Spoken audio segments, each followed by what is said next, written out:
Hello guys, welcome back to the channel. In today's video, I'm going to show you how to temporarily pause all notification on your Instagram.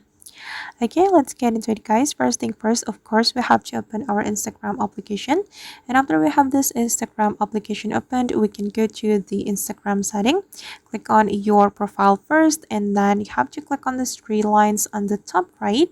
And here you have to go to the notification setting right here guys. Click on the notification, and if you want to pause all your notification from Instagram, you can activate this feature, pause all notification. Click on the toggle button to activate the pause all notification feature, and here you can choose the duration when you want to activate this feature. For instance, I'm going to pause all my notification for maybe 8 hours. So I'm gonna select 8 hours, and then now as you can see that the pause all notification has been activated, so your notification from Instagram will be paused for 8 hours.